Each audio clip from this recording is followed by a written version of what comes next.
We're going to be discussing the Digital Markets Act and the Digital Services Act, some brand new laws that we have coming in from Europe. We have some amazing experts here to discuss the issues. And I just want to preface everything by saying that we have some kind of prepared flow, but we do have a healthy amount of time to ask questions. So please be thinking of those as we're going through this webinar.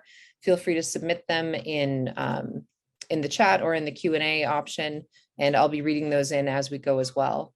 So with that, I'm going to actually turn it over to our speakers to introduce themselves. Claudia, would you like to start? Sure thing, Callie. Good morning, afternoon, or evening, depending on where you are. Good afternoon here from Brussels. My name is Claudio Teixeira. I am a legal officer with BILC, the European Consumer Organization, and I am happy to be here today to speak a bit about the Digital Services Act.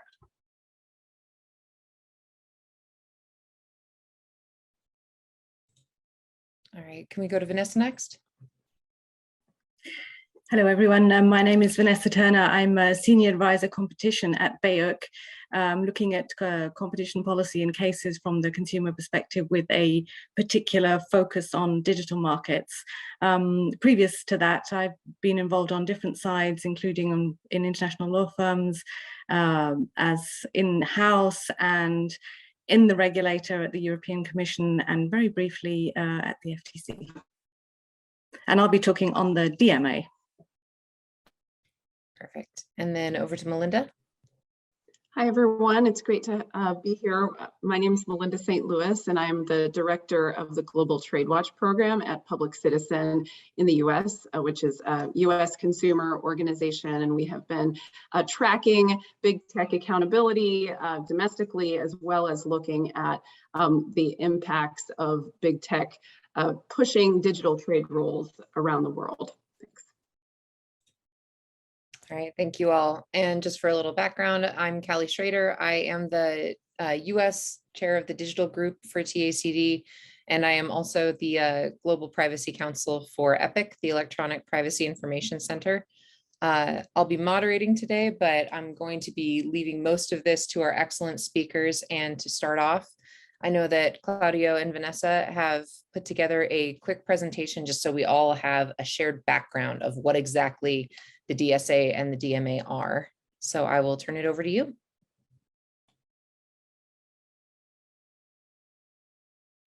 Right, I guess I'm kicking off with the DMA, and this is going to be a like super quick run through so that we have enough time to discuss.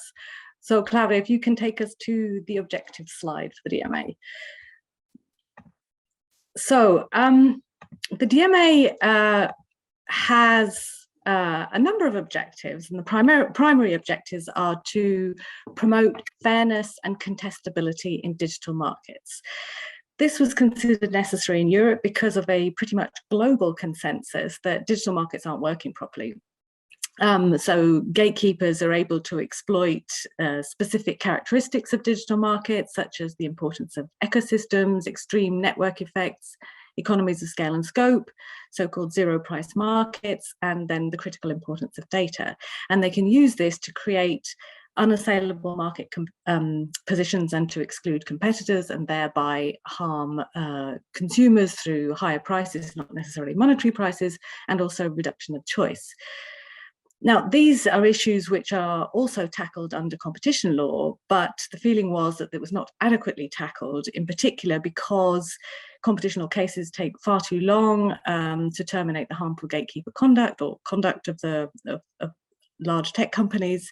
And so, as a result of that, the big innovation of the DMA is that it is proactive ex ante regulation of conduct and not kind of ex post correction, as is primarily the case under competition law.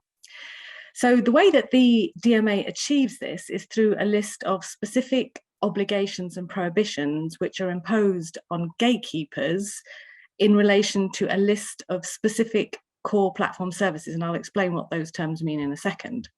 But just by kind of way of further introduction, the DMA does all of this without prejudice to other EU law, in particular competition law, consumer and data protection law, so the GDPR.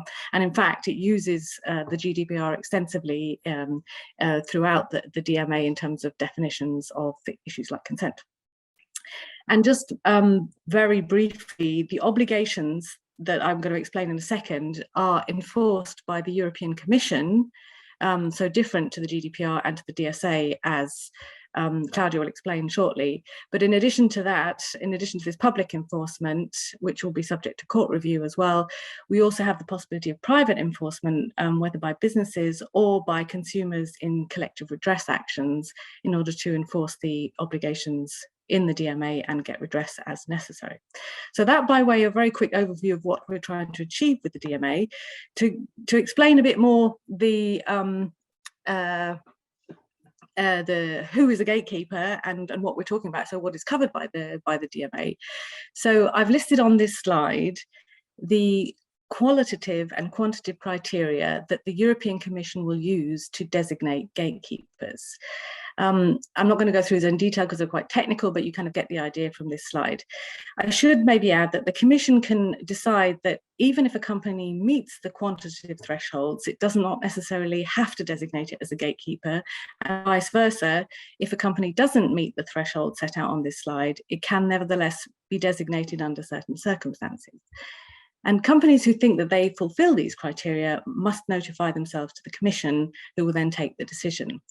You'll see in a second that there will be some overlap between the gatekeepers under the DMA and the addressees of the DSA, but you'll also see, as Claudia will explain, that the DSA casts the net much broader. So that's who the gatekeepers are, but what are they gatekeepers in relation to? And that is the core platform services. So this slide and the following slide will set out the list of core platform services to which the DMA obligations then apply. So it's important to know what these core platform services are. Most of them on this slide should be fairly self-explanatory in terms of search engines, social network services, and video sharing platforms or services. The first category, A, could actually be quite broad. I've put some examples of what could fall under the concept of online intermediation services, but there could be many others.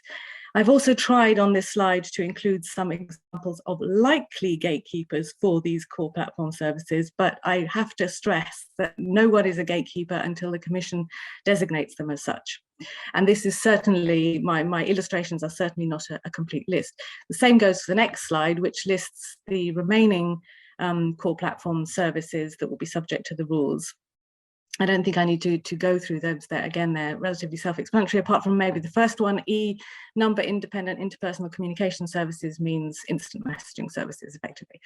And just on the last one, just to explain, for the online advertising services, this will only be a core platform service if it's provided by an undertaking that provides any of the other core platform services listed on the slide. So there you have now a very brief overview of who the gatekeepers are and in relation to what. So the next thing to know is what rules then apply if you're a gatekeeper with core platform services. So in total, the DMA covers 22 obligations regarding gatekeepers' conduct. These conduct obligations are set out in 3 articles in the DMA. The first set of obligations are obligations which are designed to be immediately applicable. Those are in Article 5. The second set of obligations under Article 6 are obligations which are susceptible of being further specified under a particular procedure. This kind of means that gatekeepers can and likely will discuss with the European Commission how precisely to comply with these obligations in light of their gatekeeper-specific business model or circumstances. But there's one really important point here. This is not about whether they need to comply, it's about how gatekeepers need to comply rather. So that means there's no room for any kind of efficiencies arguments as there would be under competition law, for example. So then finally, Article 7 is an obligation of interoperability on gatekeepers who have instant messaging services. So this obligation would apply, for example, potentially to Facebook Messenger, WhatsApp, Instagram, iMessage. And gatekeepers of these instant messaging services would have to offer interoperability to rival messaging services if those services request it. So in addition, then finally, to these conduct obligations, the gatekeepers will also have to report certain amounts of information, in particular on some of their proposed mergers. And the idea of this is to at least provide information to regulators about so-called killer acquisitions, or startup acquisitions, whatever you like to call them, and also to provide information about profiling techniques that are used by gatekeepers. So very, very quickly, I'll maybe just illustrate some of the obligations of these 22. I'm clearly not going to go through all of them. So I've picked 8, which kind of give you a range of the type of things that the DMA covers. So first of all, gatekeepers can't process personal data under the DMA for advertising, or combine or cross-use this data, or sign in users in order to combine personal data, unless a user consents. So rather than making that completely abstract, for example, assuming Google is designated as a gatekeeper, it wouldn't be allowed to combine the personal data of a user collected on YouTube with the personal data of the same user collected on, say, Google Maps. Or Google wouldn't be allowed to automatically sign in end users for Gmail when they sign in for Google search. So that would be the one important obligation, which was quite heavily discussed during the DMA process.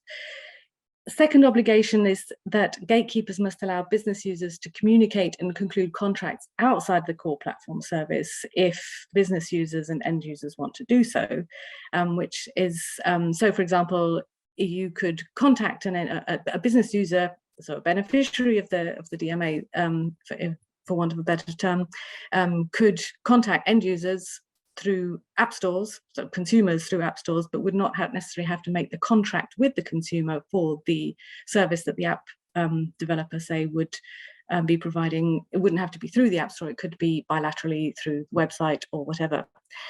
Third obligation, gatekeepers can't tie particular services of the gatekeeper to other services. They're on the slide, what can't be done. One example of this would be, for example, gatekeepers couldn't require purchases or in-app purchases on Spotify, for example, to use the proprietary in-app payment system of Google and Apple.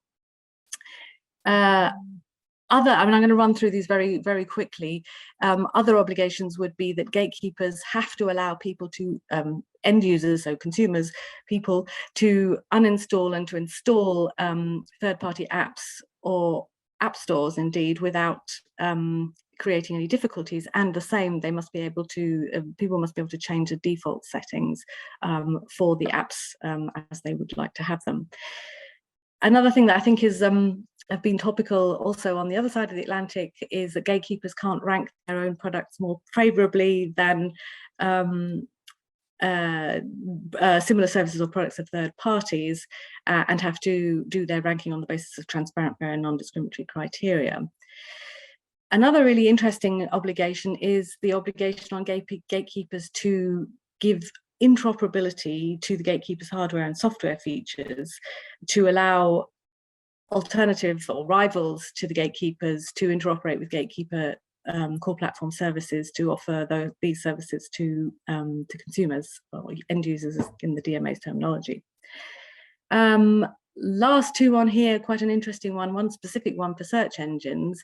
Search engine gatekeepers will, or maybe gatekeeper, we will see, will have to provide search engine data to rival search engines on their request. And a similar sort of obligation is the last obligation on this side. Gatekeepers have to apply FRAND conditions, so non-discriminatory conditions to business users, so say app developers in their app stores, online search engines, and social networking services. Now that is a whirlwind tour of the structure and some of the content of the DMA, but I'll pause there because we have lots of other things to discuss. Hey, thanks, Vanessa. I guess that's my cue now. Moving on to the Digital Services Act. As Vanessa's already said, we've covered a lot of familiar ground here, so I'll try to skip it a bit when it comes to the important parts to make sure it's clear, not just what the Digital Services Act is, but also the interconnection points that we have here between the two legal instruments. So, but just to start off, let's just give a quick look as well to the objectives of the DSA. And I think the most important thing to highlight is precisely that these are to introduce basically new common rules at the European level that regulate the provision of the intermediary services online. And among others, the main objectives are of course, the ones you would expect of a regulation this ambitious. The idea that we need to restore trust on the online environment, that this must be a safe and predictable environment for users, and that there must be clear rules. Most importantly, that these clear rules do protect consumers and their fundamental rights online in a way that does confer better protection that we've been having so far, and therefore also advance the EU single market for digital services. This is important on the perspective of the legal framework which we have right now in place. And I think this is one of the most important things to clarify is that given to the rapid development of the digital sector, digital environment, the rules had to catch up. So after, let's say, given that the fact that most of the regulations we have in Europe are sometimes even 20 years old, I mean, some things need to definitely be updated. So the idea that we need to provide some legal certainty by ending the legal fragmentation we had so far and bringing up to date the rules that cover the digital environment was something that was clearly presiding over the need for a regulation such as the DSA. And its objectives, when it comes to the substantive part, and you go through the proposal, you'll see that it's exactly the idea that we need to provide more transparency, more accountability of the digital service providers with a particular focus on the role of online platforms. And this will be achieved mostly by introducing harmonized obligations for these players, which will be tailor-made precisely to fit their particular role, their particular size, their particular impact on the online environment. But let's go then more in detail. So what is the scope of the DSA when I mean intermediary service providers and I mean the digital environment? That's quite broad. So when we actually narrow it down, we understand that the DSA has a particular focus, which is to cover the providers of intermediary services in the EU single market. What are those? Well, very clearly, these can cover basically all the providers of intermediary services that go from all the way to internet access providers, to domain name registers, all those that offer, in fact, network infrastructure. But then, of course, starts narrowing it down. It provides cover for hosting services, so it does include as well rules for cloud and web hosting services, notably, of course, online platforms, as it's been very much reputed and made known by the press coverage you've probably seen over the last months. So, and these include naturally online marketplaces, app stores, social media platforms, but also now a specific category that DSA has introduced, which is a category for the very large online players, meaning in this case, the very large online platforms and the very large online search engines, which has a very beautiful acronym to define them. So, and these will be the ones that are equal or above 45 million users in the European Union. So these are the main categories that DSA provides. And these categories work on a basic level, which is they work as in the sense of defining which obligations applies to whom. And what you see as when you go through a DSA is that the new obligations that are introduced, they are introduced on the basis of a tailor-made approach. So, and they will vary depending on the role. So the general category of intermediary service providers will have a broader sense of obligations. Online platforms will have different obligations. Online marketplaces will also have specific obligations, and they're all the way down to the very large online players. These are also vary according to size. So small micro companies will be exempt from some of these obligations due to the proportionality concerns, while the biggest ones will have the full application. And also on the power of impact. So we see this differentiated approach precisely by this new category of the very large online players. So they will have specific obligations that go on top. But to make this more clear, I think this makes it more easy to understand, is this reverse pyramid approach. So we do have a very large online category of players that basically includes all general obligations for all players.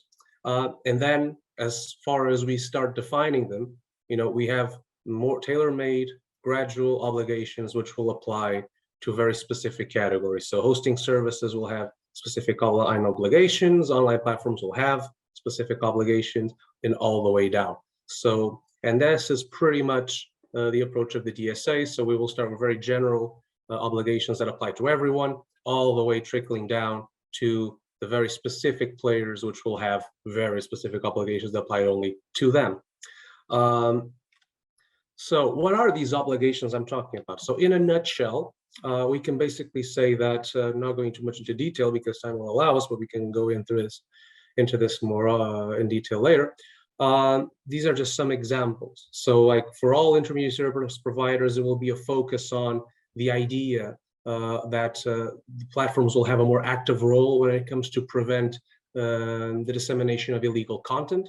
What do we mean with illegal content? That can be not just your normal information when it comes to disinformation, hate speech, but also illegal products and services. So the provision of goods online and also provision of services that are illegal according to EU law or EU member states legislation, that if they are considered illegal, then they are branded as illegal content. And the legislation enables authorities and enables users to actually go direct to these platforms and flag that there is illegal content being offered, and they will have to take measures to take it down. So the DSA will have instruments for them to comply with orders by national authorities, by orders of national courts, that there is illegal content flagged and understood it is being offered online on those platforms, then those platforms will need to will receive an order and they will have to act on it and take it down. More importantly, the DSA will empower users, empower consumers to actually flag directly to these online players that illegal content is being offered by them, and that they will have the possibility to flag it directly to the platforms, and the platforms will also have to move on them.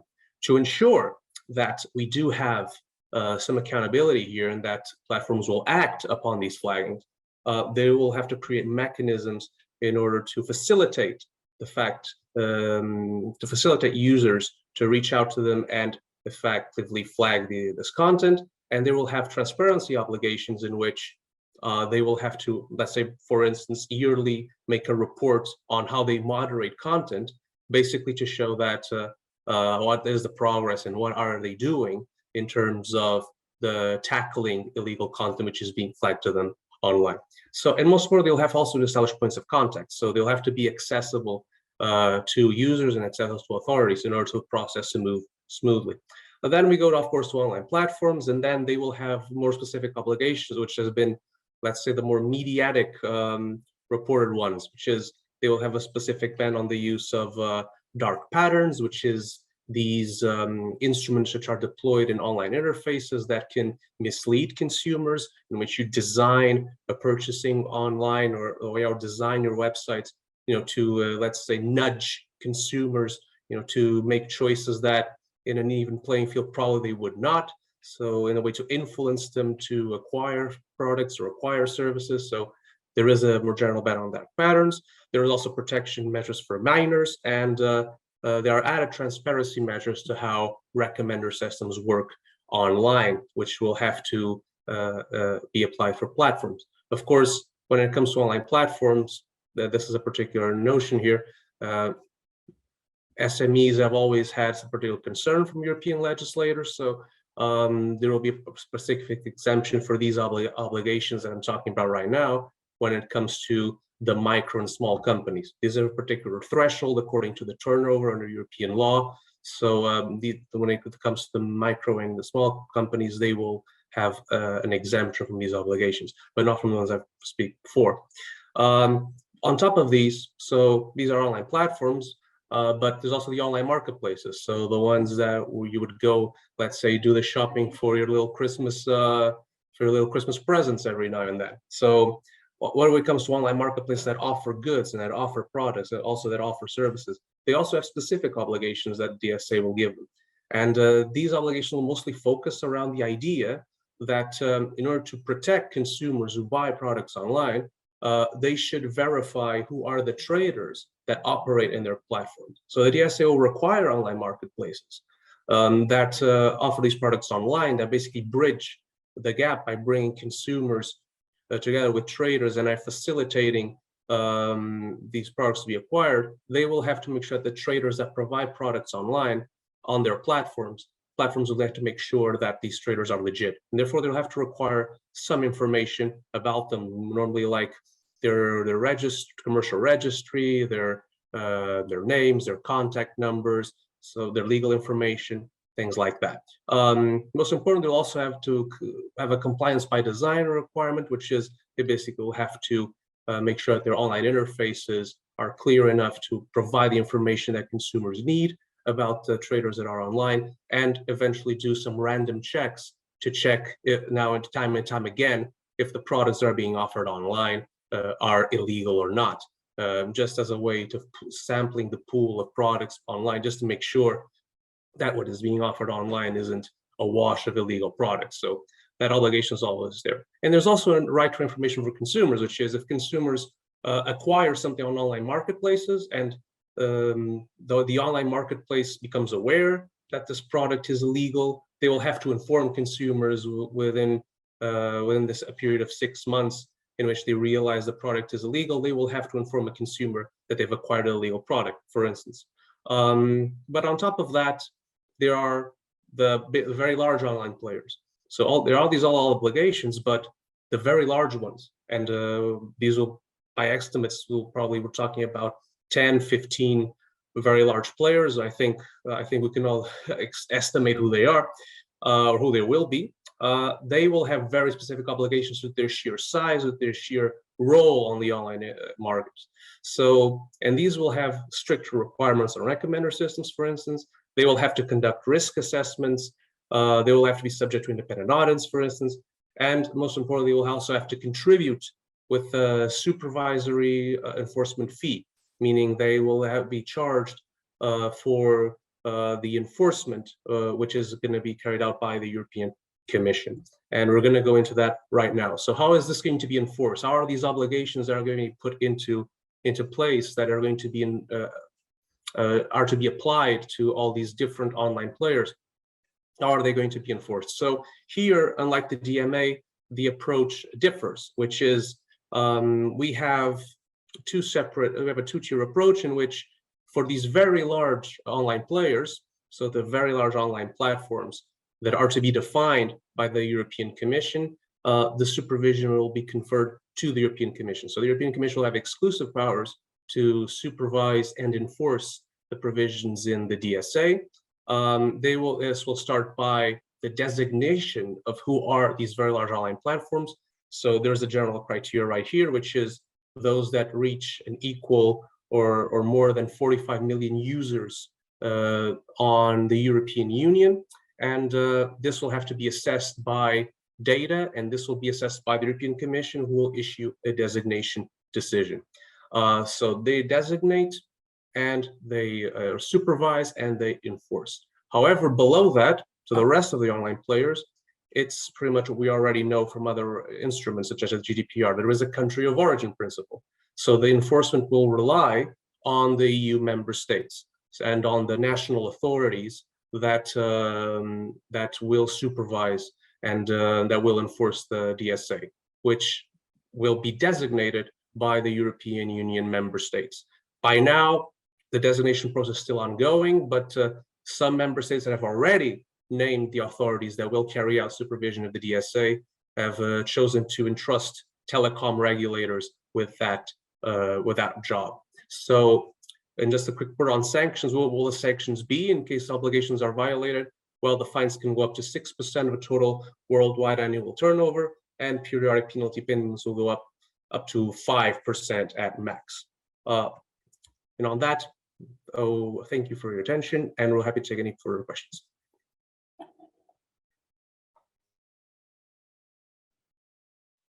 All right, thank you both so much for that background. So now that we've established some baseline understanding of the scope of both the DMA and the DSA, I wanted to dive more into some of the details of the process, and also with, of course, a little bit of a US-centric mindset, look at how the rest of the world's responding to this, and in particular, how the US has been responding to the passage of these regulations. So just for a quick start, what's the procedural history of this passage been like? From the US side, it looks like it's been a fairly quick process, and that there's been more universal support and less of a split than I would have expected. But is that an accurate read of things?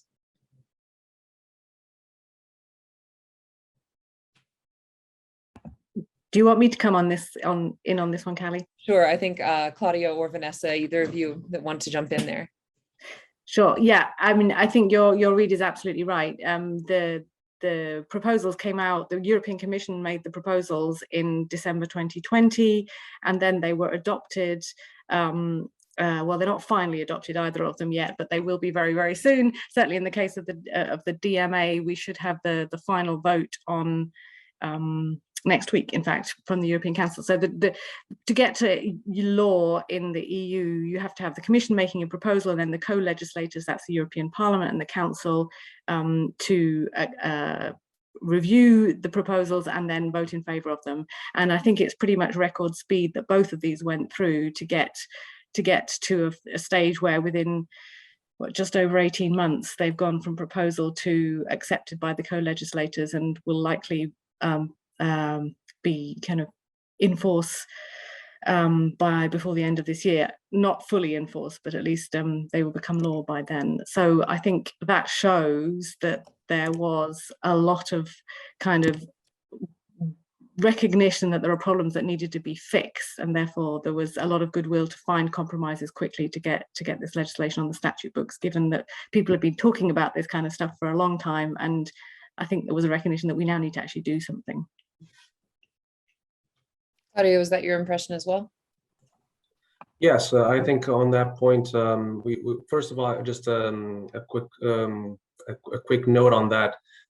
These two legislations have been pretty much going hand in hand through the process, or at least there was a push to make sure that the legislative process would go as hand in hand as possible. Of course, sometimes DMA was going faster than DSA. Because these are very different legislations, of course, but their idea is pretty much the same aim, which is to, in fact, regulate the digital environment and to offer necessary clarity. So the will that presided to both of these has been exactly the same. And I think when it comes to DSA, the will to provide not just an answer to the major shortcomings that we had until this point with EU legislation, but also to provide a quick solution, not just to make sure that this solution could apply as fast as possible. It has always been present. So the legislative process is, just to give you an idea, that the DSA proposal was introduced on the 15th of December 2020. So in the space of a year, both the European Parliament and the Council, on parallel tracks, debated the proposal and made their amendments. And then over the course of less than 6 months, had interinstitutional negotiations to try to find a common position. So this is a very, very good timing indeed. And I think at the end, this only could have been possible if there was not just a massive public support for the need to regulate this reality, but most importantly, to introduce these rules in useful time to deal with the challenges we now have at the European level. And not just the quality of legislation, but also the speed in which this has been done, I think is a very good testimony to that. I think that all makes sense. Turning quickly, it sounds like there was quite a bit of support and kind of unification of will on these regulations in Europe. I'm curious, Melinda, what your impression was on the US response throughout this process, as I know that in the US, there were a lot of regulators and companies that were very closely watching these developments. What was your overall impression from this side of things? Yes, no, I mean, I think as we've heard, these two pieces of landmark legislation really do have the potential of reining in the power of some of the largest big tech companies. So it's not really surprising that those companies, especially those in the US, who are some of the largest, have not been happy about it. And they've been really trying to use their influence to weaken or undermine the DMA and DSA, I think, through a variety of avenues, doing direct lobbying in the EU, and urging the US government to exert bilateral pressure on the EU kind of throughout this process. And for example, the Corporate Europe Observatory and Global Witness put out a report after doing some freedom of information requests and found substantial increase in lobbying spending by big tech companies in the EU since the DMA and DSA were introduced. For example, Apple increased its spending on EU lobbying from 3.5 million euros in 2020 to 6.5 million euros in 2021, nearly doubling its lobbying expenditure. Facebook, Meta, Google, Amazon, and Microsoft also all had substantial lobbying increase.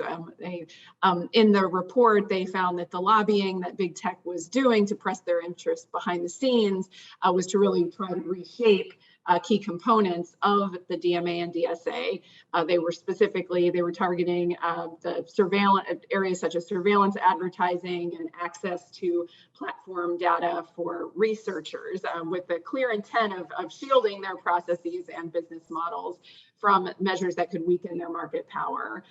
There also found some detailed particular moves by Spotify and Google to limit how much access external researchers can gain to the platform data and algorithmic function. So in order to be able to carry out research into the societal impact of recommender algorithms.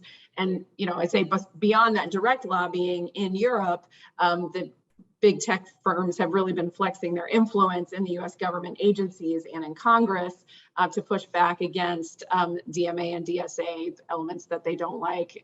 In the US Trade Representative in the US issues a national trade estimate report each year, which identifies quote unquote kind of problematic laws in countries around the world from the perspective of US corporate interests. And the 2022 report lists the DMA and DSA.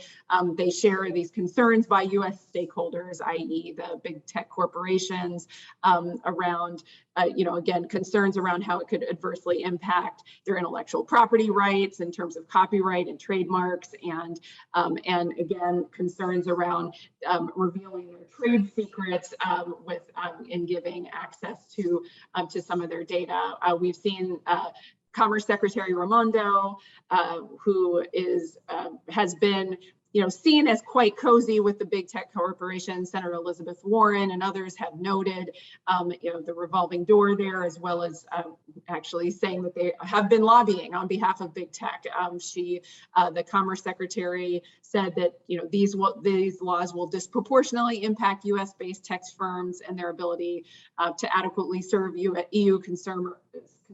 Those big tech companies really heralded those remarks. The U.S. Chamber of Commerce argued that kind of echoed those remarks as well, in that arguing that the provisions of the DMA run afoul of the EU's national treatment obligations at the World Trade Organization. Claiming that while it affords formally identical treatment for all companies, they will, their U.S. headquartered companies are going to be affected exclusively, and so therefore that could be, against their obligations at the World Trade Organization. We've also seen on the legislative side, currently the U.S. Congress is working to consolidate House and Senate versions of the legislation that's ostensibly focused on competitiveness with China, but the Senate version of the bill includes a provision that could create a new special 301 process in the US for big tech companies to be able to have the US government initiate investigations of other countries' laws anywhere in the world, so i.e. In Europe as well, and that could lead to sanctions. So that would be one more tool that big tech companies could use to challenge these policies. This type of process in the US has been used at the behest of US pharma companies to attack other countries' laws that are trying to increase access to affordable medicines in their countries.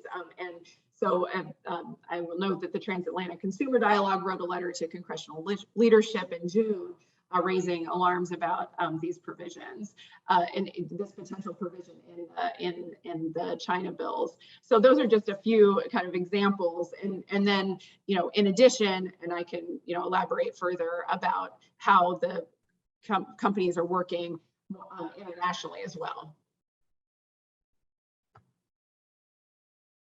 I think there's a lot of really interesting points there. We've been tracking, of course, the US reaction to this, and I have known that it was strong, but I think the specifics of the arguments are kind of fascinating in looking at the pushback. And speaking of that, actually, I was wondering, some of the specific complaints that US companies and US government officials have raised about these regulations include on the DMA side, discussion about interoperability, mandating that companies reveal trade secrets or proprietary information. And on the DSA side, there has been concern that content moderation will come up against US's very strong feelings about free speech online. So I was wondering, Vanessa, what's your reaction when you hear the US complaining about interoperability issues and revelation of trade secrets? And Claudio, what are your thoughts about the content moderation versus free speech kind of conflict? And do you think those are valid concerns, or do you think these are things that are just kind of being raised as a generalized pushback, hoping to silence these bills? So thanks. Speaking of first for then from the DMA perspective, one thing I'd just like to kind of underline, because I think it gets lost when the and probably deliberately lost by those who are opposing the DMA and DSA, is to say the US position is such and such. But one thing to really be kind of cognizant of is that whereas it is clear that European consumers will benefit if this DMA works out in the way it's intended, but on the case of the business user side, so the alternative app developers, the alternative marketplaces, all of these business users who will get access to end users as a result of the DMA, I suspect that will benefit US companies probably more than European companies potentially, because there are lots of startups and lots of like small challengers in the US who will be able to get to European consumers as a result of this legislation. So I think this is probably a nice argument to, if you're against the legislation, to say it's against US interests, but I think one has to be aware that that's maybe more nuance underneath it. So that's just as a kind of preliminary thing. And then specifically on the interoperability, well, interoperability is a remedy that has been used in antitrust in the past, for example, in the Microsoft cases. So I think it's not as if this is a brand new idea. This is something that is tried and tested and has solved problems, again, to allow smaller rivals in where otherwise they wouldn't have a chance to make it onto the market. So I think, well, one clearly has to be careful of intellectual property, but there are ways of doing it, as we have seen in the past, that don't damage intellectual property, but then do allow, competitive markets, contestable markets to arise through interoperability. Yeah, on my side, I just wanted to clarify that I think it's very important to highlight that we're talking about illegal content. So the Commission has said a lot of times that almost at extreme the sentence that what is illegal offline should be illegal online, and that's pretty much the mantra here. When talking about illegal content, we're talking about content that is already considered illegal by EU law or by EU member states law. So we're not talking about we understand the point of free speech, but still we're talking about things that are indeed illegal, and therefore we're talking about compliance with the law. And I think this is a very important point for consumers. I would just like to highlight this. When we're talking about illegal content, we're talking most importantly on a consumer perspective, also from products and services which are offered online. And one thing that is normally completely ignored when we're talking about the issue of DSA is that right now the reality is that online marketplaces are awash with illegal products, with products which are unsafe, which compromise the consumer safety and health. And therefore, there needs to be an adequate response to this reality. Consumer organizations are members of BEUC, have regularly conducted surveys, and they've only came to find that a majority of the products they've surveyed that are online are either unsafe or outright illegal. So there is a reality which definitely needs to be addressed. And the importance that we allow for proper mechanisms, and I think this is what the DSA does, which is introduce clear mechanisms not just for users, but also for organizations to report, to flag that this content is around. And this is very much important. And the idea that organizations, not just organizations, but national authorities should have this role of flag this content and report to the platforms to take it down is important. But also giving this clarification, which is it's up for the marketplaces to actually take this down. I mean, no one is doing it for them. I mean, they will have to analyze it, and if they are indeed illegal, they will have to take it down. So I think there is also a burden here which is given that if this content indeed is not to be considered illegal, and they are pretty much aware that they will have the burden to make this analysis, and they can indeed not remove the content that they consider it's not illegal. So it's not like too much of a top-down approach. There is indeed a role for them to be played here.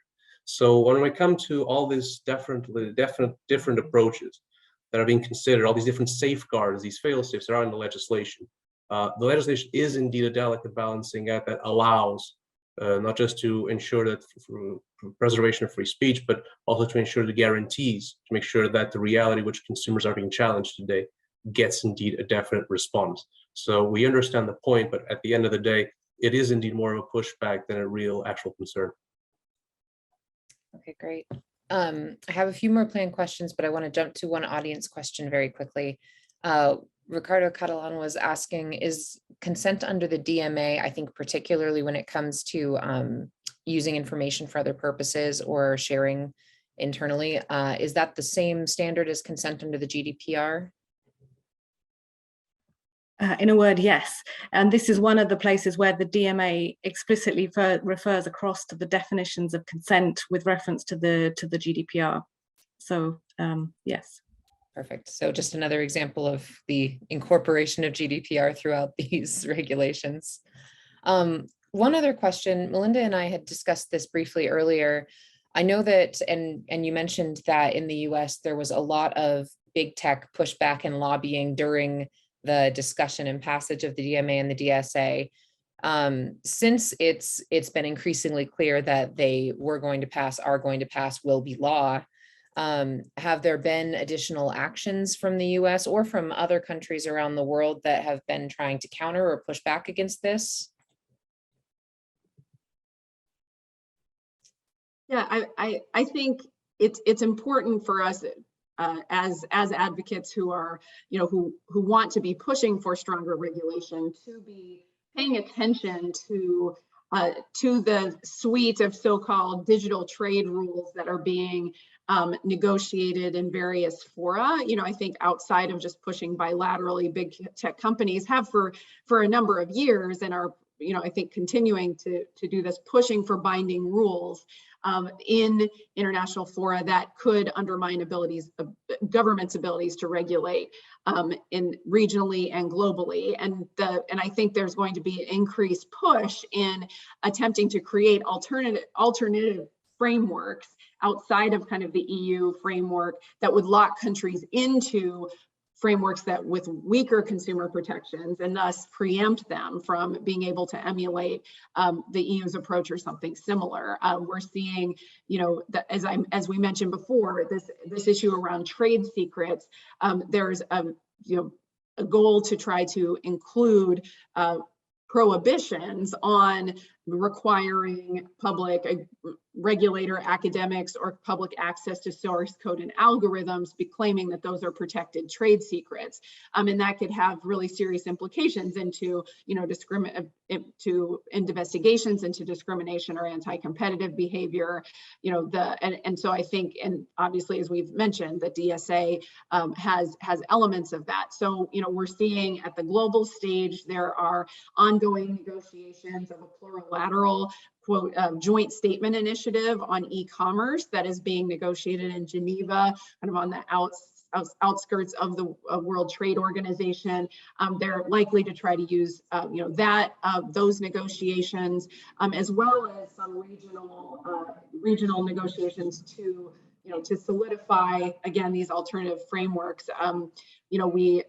We know that already we've heard from big tech companies and some allies that they have in Congress and in the administration that they'd like to use the US-EU Trade and Technology Council dialogues to kind of push this agenda. There's soon to be launched Indo-Pacific Economic Framework discussions between the US and 13 countries in the Asia Pacific. We know that big tech sees that as an opportunity to try to push these maximalist digital trade rules. We also need to watch, there's the newly announced America's Partnership for Economic Prosperity, which would be the US in Latin America. It's unclear, this is amorphous at this point, but it does reference digital trade frameworks as part of the goal for that. We've also, the Department of Commerce is negotiating a global cross-border privacy rules forum within the Asia Pacific Economic Cooperation. I think those are other potential avenues that we need to watch because they, being able to lock in these alternative frameworks could then preempt even the United States from being able to, to follow in a much stronger regulation of the industry. So, I think it would be really important for civil society groups and regulators who are concerned with protecting the policy space to be able to hold big tech accountable, like in the DMA and DSA, to be demanding a transparent and inclusive process for any of these international negotiations to ensure they're not captured by the big tech interests. Awesome. I want to make sure that I don't keep people over. So I think we've got time for one more quick question and then some wrap up. One question I'm really curious about is what are some of the risks we're looking at in the EU as the DSA and DMA come into force? Are there concerns about how this can be enforced, particularly outside of the EU against US and other companies? Are there concerns about any questions or language issues that remain in the drafts or anything along those lines? So to jump in first, I think no to any language issues. The European Parliament adopted the final text last week. The kind of precursor to the Council of Ministers adopted it this week, and the ministers will adopt it, if all goes according to plan, the next Monday. So I think the text are final as regards the law, as regards the DMA itself, but we will still have to have implementing regulations, and I think there will be quite a lot of back and forth on those implementing regulations, and that will be another avenue for big tech to lobby if they so desire, which I suspect they will, because the devil will be in the detail of the implementation of this law. But maybe one concern that we particularly can have on our kind of radar is that, given the kind of inequality of resources between regulators and big tech, we think it is really important that the regulator, in this case for the DMA, the European Commission, has the requisite number and right type of resources to be able to do all the things it's going to need to do under the DMA, so that the circumvention is not something that should be happening. So, and for that, I mean, it's going to be important not only to have lawyers and economists, but also technical resources, IT specialists, data scientists, computer and behavioral scientists, all of those things. And I noticed recently that the US Consumer Financial Protection Bureau was hiring 25 technologists. I think we definitely need to copy the US on that one in Europe to make sure that we have the right kind of people who are who know, can work out what is going on behind the scenes and make sure that it is in line with the law. So I see that as the challenge in the coming months.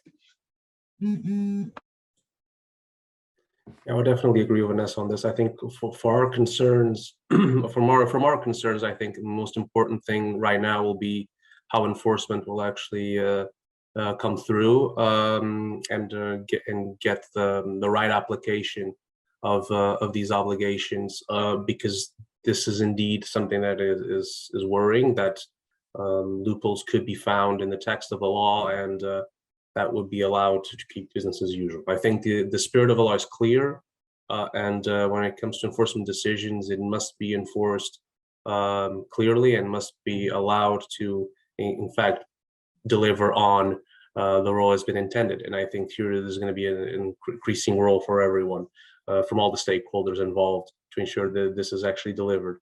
There is indeed no denying, coming back to also what we were discussing before, that although the EU is indeed taking the lead on the effort to regulate big tech and the online environment, in this case, the digital services, there is no way of escaping the fact that it is essential that this is followed through on the US, because this is not a matter, of course, of the EU going against big tech, big US, big American, big tech companies. I mean, this is not about it, but of course it's undeniable, it's unmistakable that when we're talking about the very large online players of today, and we're talking about regulating the very large online platforms, the very large search engines, you just cannot hide from the fact that indeed this is going to indeed tackle, and this is going to indeed touch some of the big US tech companies. They will definitely fall on this category, some of them, so that is unescapable. However, it is very, very important that when we're talking about the necessary implications of this legislation, the need to change the behavior from these companies, also back home. If this legislation can encourage them to alter their behaviors and to have more consumer aligned practices that will actually protect their rights online, this will go a long way to change the reality and to improve the situation right now for consumers and to minimize the risks and harms to consumers online. So, because the consumer concerns, either if it's in the US or in the EU, they're similar today on the online environment. So it is very, very important when it comes to the enforcement of this legislation that the companies do embrace this as an opportunity to improve their practices, to change their behaviors, and to actually provide for a safer online environment, because this can be good for competition. Consumers they trust their online environment to be safe. They want, when they're given the choice, an online environment which is safe. They want options which are safer. And that given, when they're given the choice, they will go for that. So this is an opportunity for the companies to step up. This is an opportunity to improve the online environment. This is an opportunity to have a better environment and a better competition, a better level playing field for everyone, not just on the EU side, but also on the US. I don't think we're going to have a better final statement than that. That sounds great on my end. I want to thank you all so much for joining us. I know that we're 1 minute over, but we kept it basically within time. So we're killing it today. I thank you all so much for joining us. I really appreciate all of the background and all of the explanation there. I know that there are some additional questions I was not able to get to, unfortunately. If anyone that joined us today wants to follow up on that, I believe that all of us, our names are easily searchable. Please feel free to reach out. And I'm very excited to see what happens as these come into force. And I would very much welcome US companies looking at this as an opportunity to do better and to improve the safety, security, and reliability of these online platforms, not just for European residents, but as a more global initiative. So thank you all so much, and I will release you all to the rest of your Thursday.